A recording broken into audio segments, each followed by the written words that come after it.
그러면 그 정신적인 고통이라고 하는 것은 왜 일어났느냐 이거예요. 이 미국 회사 때문에 일어난 거예요? 소개시켜준 사람 때문에 일어난 거예요? 아니면은 그 비자 떨군 그 사람 때문에 일어난 거예요? 아니에요. 고통은 바깥에 원인이 없어요. 통증은 바깥에 원인이 있어요. 자, 주사를 맞아요. 통증이 일어나요? 뭐 때문이에요? 주사 바늘이 꽂혔으니까 아픈 거 아니에요. 이건 명확하다 이거예요. 그 통증은 그것 때문에 일어나요. 근데 정신적인 고통은 바깥에서 일어나지 않는다는 거예요. 정신적인 고통은 단 하나의 원인. 숨겨진 범인으로부터 일어납니다. 숨겨진 범인. 한번 볼게요. 번뇌는 매우 교묘합니다. 실체를 들키면 힘을 잃어버리는 이 번뇌는 다양한 전략으로 우리를 속이고 이간질합니다. 우리는 오랜 시간 번뇌에게 속아왔기에 서로가 서로를 원수로 여기며 고통에 빠져 있었던 것입니다. 우리는 모두 번뇌의 인형극에 노란한 불쌍한 꼭두각시입니다. 우리 마음의 고통은요, 우리 마음의 근심은요, 한 가지 때문에 일어나요. 그게 뭐냐면 구하는 마음 때문에 일어납니다. 구하는 마음.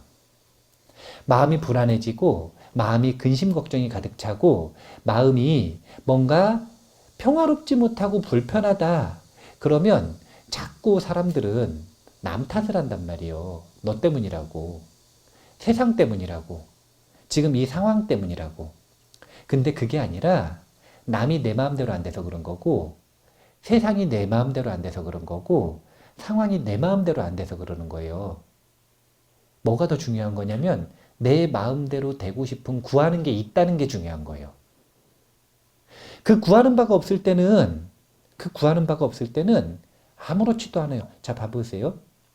희은버부님한테 제가 혜정아 이랬어요. 그럼 기분 나빠요, 안 나빠요?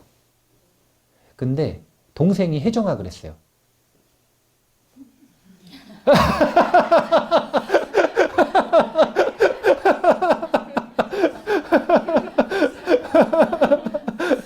아니, 상황은 똑같잖아요. 혜정아, 이런 얘기를 들었어요? 근데 저한테는 혜정이 언니 이런 표현을 듣고 싶은 욕구가 있어요, 없어요? 제가 혜정이 언니 이러면 이상하잖아요. 오히려 그게 고통스러울걸요?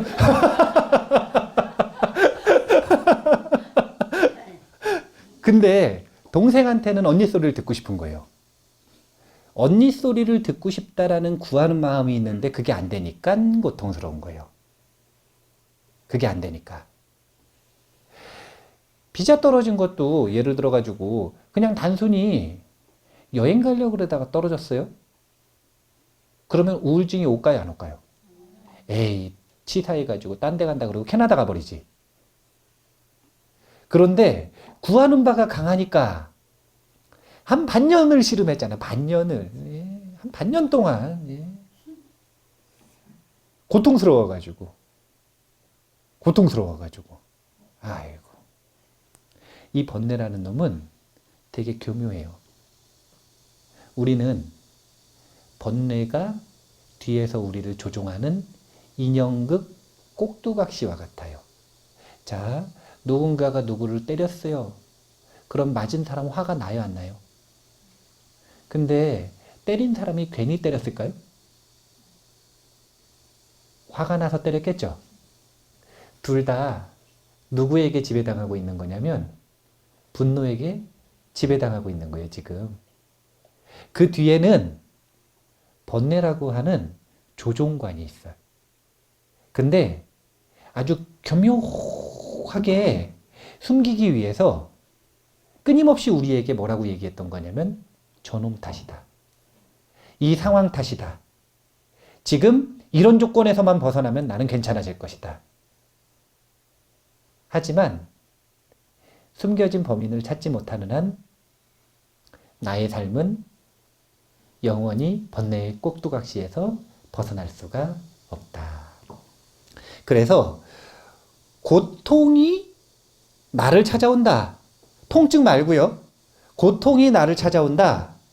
그러면 일단 기억하셔야 돼요. 범인은 하나다. 누구냐면 번뇌. 그 번뇌가 어떤 번뇌인지는 사실은 아직까지 잘 모르실 수도 있어요. 왜냐면 스스로의 마음을 많이 살펴보지 않았고 또 심리학적인 용어들이나 개념들에 대해서 미숙하실 수 있으니까. 하지만 분명한 건 뭉뚱그려서 전부 번뇌예요. 번뇌 때문이다. 구하는 바가 있기 때문이다. 이것 꼭 기억을 하셔야 됩니다. 못 찾겠으니까 어떻게 하는 거냐면 남 탓으로 도망가는 거예요. 못 찾겠으니까 남 탓으로 도망가는 겁니다. 일본 전산의 독항 경영 수업 이라는 단행본에 있는 내용이 인용된 건데요. 제가 한번 읽어볼게요. 자네 말일세 고난이라는 손님이 찾아왔다고 해보세. 자네는 정말 싫다 하는 마음이 들 거야. 그에게서 벗어나고 싶어서 한사코 도망을 치겠지. 그러면 어느 순간 그가 쓱 하고 자네 겨드랑이 사이를 빠져나갈 걸세. 그 순간 지나쳐버린 그의 등을 보면 말이야. 해결책이라는 배낭이 있었다라는 걸 알게 될 거야. 그러니 고난에서 도망친다는 것은 결국 해결책도 놓쳐버린다는 뜻이라네. 우리는 언제든지 자유로워질 수 있는 기회가 찾아옵니다. 언제든지 마음의 평화를 얻을 수 있는 기회가 찾아옵니다. 언제든지 모든 고통을 해결할 수 있는 마스터키를 찾을 수 있어요. 그런데 도망가서는 못 찾는다는 거예요. 우리는 지금까지 어떻게 도망간 거냐면 그 고통이 나로부터 온다라는 게 너무 싫은 거예요. 내가 지금 번뇌에 조종당하고 있다는 걸 인정하고 싶지 않은 거예요. 내 꼴을 인정하고 싶지 않은 거예요.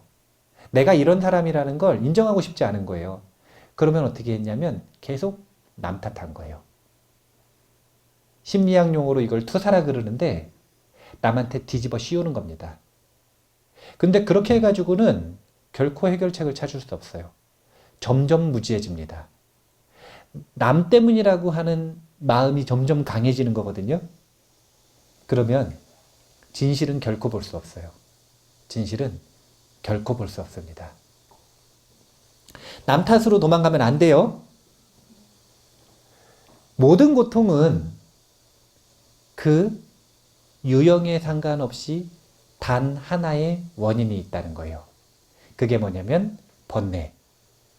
그리고 그것을 해결하는 방식, 해결책도 단 하나의 해결책만 찾는 게 중요해요. 딱 하나로 찾는 게 좋아요. 부처님께서는 중생은 전부 병자라 그러셨어요. 병자. 어떤 병에 걸려 있냐면 신병. 신병. 마음이 번뇌에 사로잡혀 있다라는 것. 이게 아까 그 얘기잖아요. 번뇌의 꼭두각시라는 것. 신병에서 벗어나려면 고통스러울 때는 그 원인을 번뇌에게 물어야 합니다. 그리고 번뇌를 해결하기 위해서는 단 하나의 법문에 의지해야 합니다. 원인도 하나, 해결책도 하나입니다. 이제 우리가 해야 할 일은 단 하나의 법문을 찾는 것 뿐입니다. 법문이 뭐냐면 지금 이런 법문 얘기하는 게 아니에요. 부처님께서 법문을 84,000 얘기하셨죠. 근데 그 84,000 법문은 전부 다 고통에서 벗어나는 방법에 대한 이야기예요. 근데 왜 이렇게 많아졌느냐? 다른 게 아니라 사람마다 와닿는 게 틀리고 사람마다 적용되는 바가 틀리고 사람마다 근기가 틀려서 그래요. 그러면 그 모든 법문을 다 배워야 되느냐? 그렇지 않아요. 안 그래도 돼요. 법문은 진리로 들어가는 문이라는 뜻이잖아요. 진리로 들어가는 순간 번뇌로부터는 자유로워집니다. 그러면 이 문 열고 이 문이 맞아가지고 들어갔어요. 그럼 다시 나가가지고 딴 문도 또 들어가야 돼요? 한 문만 열고 들어갔으면 끝이죠. 그래서 나에게 걸맞는 법문을 찾아서 열고 들어가는 노력을 해야 우리는 고통의 단 하나의 원인인 번뇌를 제어할 수 있습니다. 84,000법문 중에 우리에게 남은 과제는 하나예요.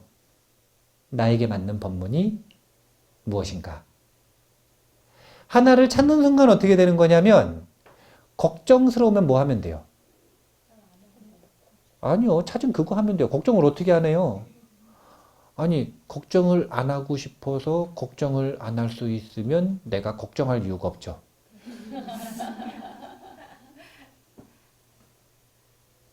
안 고통스럽고 싶어서 안 고통스러울 수 있으면 고통스러울 이유가 없잖아요. 마음이 마음대로 안 되니까 고통스럽고 법문을 배우는 거 아니에요. 아니, 걱정스러운데 걱정을 안 하면 되긴요. 안 되니까 지금 하는 거 아니에요. 걱정스러우면 뭘 하면 되냐면 자신에게 맞는 법문을 수행하면 됩니다. 그러니까 예를 들면 이런 거예요. 요즘에는 이제 우리 절에서는 이 만일 정진을 한단 말이에요. 그럼 만일 정진을 하면은 이것저것 다 해봐요. 왜 이것저것 다 해볼까요? 법문 찾으라고. 자신에게 맞는 거 찾으라고. 그래서 요즘에는 이제 또 다 같이 금강경 독송 하잖아요. 그러면 예를 들어서 금강경 독송이 자신에게 맞는 법문이다. 그럼 걱정스러우면 뭐 하면 돼요? 금강경 읽으면 되죠. 네. 슬프면 뭐 하면 돼요? 금강경 읽으면 되죠. 네. 누가 약속 시간에 안 와서 짜증이 나요. 뭐 하면 돼요? 금강경 읽으면 되죠. 어제 오는데 버스가 9시간 걸렸어요. 서울에서 9시에 출발했다고 출발을 했는데 버스 타고 5시 반, 6시 돼서 도착했어요. 버스가 막히면 뭐 하면 돼요? 금강경 읽으면 되죠. 단 하나의 법문. 자신에게 자신의 문제를 해결해 줄 수 있는 적절한 단 하나의 법문을 찾으면 삶은 정말 단순해져요. 삶은 너무너무 단순해져요. 삶의 걱정은 사라집니다. 삶의 우울감은 사라져요. 왜냐하면 이유는 간단해요. 걱정하고 우울할 시간이 없어요. 지금 이거 하기도 바빠가지고 그런 건 배부르니까 일어나고 시간 많으니까 일어나는 거예요. 그럴 겨를이 없는 단 하나의 법문을 찾는 것이 중요하다. 그러면 단 하나의 법문은 꼭 불교 수행이어야 돼요? 아니에요. 그런데 수행일 필요는 있어요. 불교 수행이 아니어도 돼요? 그런데 수행일 필요는 있어요. 저기 이슬람 신비주의자들, 수피들, 히피 아니에요? 수피들. 수피들은 단 하나의 법문으로 항상 문제를 해결하기 위해 돕니다. 도는 춤 있어요. 끊임없이 도는 춤. 이렇게 도는 거 말고요. 끊임없이 도는 춤 있어요. 긴 치마 입고 계속 도는 춤 있잖아요. 그거를 해결될 때까지 돌아요. 근심 걱정이 강하잖아요. 그럼 밥도 안 먹고 2박 3일 돕니다. 멈추지 않고. 계속 돌아요. 돌다 보면 어떻게 되냐면 나를 잊어요. 나를 잊으면 그 모든 걱정들이 아무것도 아니었다라는 걸 알게 되는 거예요. 그렇게 다른 수행이어도 상관이 없다라는 거예요. 그렇지만 수행은 필요하다라는 거예요. 그리고 하나 더. 단 하나의 수행 가지고 해결을 하면 참 좋은데 그거 가지고 소화 안 되는 경우들이 있을까요? 없을까요? 왜냐하면 아직까지 온전히 문제를 해결하는 법문이 되지 않았기 때문에 그런 경우에는 단 하나의 취미쯤은 갖는 게 좋아요. 세속적인 취미 있잖아요. 내가 즐거울 수 있는 것. 왜냐하면 금강경을 이제 읽잖아요. 그러면 웬만한 건 다 해결이 되는데 그러다가 보면은 어떤 순간 금강경 때문에 스트레스를 받는 순간이 와요. 그거 읽는 것 때문에 그게 약간 일이 되기 시작하는 거예요. 그러면 그걸 또 해결해 줄 수 있는 건 뭐냐면 그것에 대한 상대적인 즐거운 것. 즐거운 것. 그러니까 저처럼 탁구를 치시란 말이요. 아니 단 하나의 해결책을 찾아야 될 거 아니에요. 언제까지 단 하나의 해결책을 못 찾아가지고 슬퍼도 술 먹고 기뻐도 술 먹고 외로워도 술 먹고 심심해도 술 먹고 언제까지 이렇게 살아야 되는데요. 언제까지 기뻐도 도박하고 슬퍼도 도박하고 심심해도 도박하고 돈 있어도 하고 없어도 하고 언제까지 이렇게 살아야 되느냐 이거예요. 단 하나의 해결책을 불건전하고 나를 점점 더 고통의 구렁텅이로 밀어넣는 그걸 선택하면 안 된다는 거예요. 우리가 이미 나름대로 고통을 해결하는 방법은 가지고 있습니다. 근데 그 질의 차이가 있는 거예요. 해결이 안 되는 것과 해결이 되는 것. 순간적으로 해결이 되는 것과 영구히 해결이 되는 것. 이왕이면 좀 레벨이 높고 질이 높은 그런 해결책을 찾아서 단 하나의 원인을 기억하고 단 하나의 해결책으로서 자신의 삶을 해결하셨으면 좋겠어요. 삶은 분명히 아름다운 순간이 옵니다. 언제냐면요. 주어지는 고통을 소화할 때. 연꽃이 진흙탕 속에 심어지지만 그 진흙탕이 더러움에 물들지 않고 그 속에서 영양분만 잘 받아들여서 그 상황을 해결을 하면 가장 아름다운 꽃을 펴요. 연꽃이 더 예뻐요? 국화가 더 예뻐요? 연꽃이 더 예뻐요? 장미가 더 예뻐요? 무슨 얘기를 하려고 그러냐면 연꽃이 사실 뭐 그렇게 예뻐요? 객관적인 미적 감각으로 뭐 그렇게 예뻐요? 연꽃이 예쁜 이유는 그 이 미학적인 그 객관적인 미를 얘기를 하는 게 아니라 그 속에 숨겨져 있는 진흙 같은 상황을 뚫고 나온 그 청정함 때문에 연꽃은 아름다운 거예요. 그 생명력 때문에. 그 생명력 때문에. 세상이 아름다우려면 우리는 고통을 해결할 줄 알아야 돼요. 그게 어른입니다. 언제까지 내 고통을 내 남편 탓, 내 아내 탓, 부모 탓, 자녀 탓, 친구 탓 그렇게 살면 그거 결코 어른이라고 할 수 없어요. 존경 못 받습니다. 우리가 어른으로서 삶을 살고 싶다면 고통이 있을 때 단 하나의 원인을 기억하고 누구냐면 번뇌. 단 하나의 해결책, 자신에게 맞는 법문을 찾는 것. 이것을 통해 그 고통을 꼭 소화하고 세상의 아름다운 면을 구경하셨으면 좋겠어요. 저한테도 보여주셨으면 좋겠어요. 네. 자, 그러면 이 어른 수업 6번째 이 단 하나의 범인 찾기 오늘 이만 마치겠습니다. 감사합니다.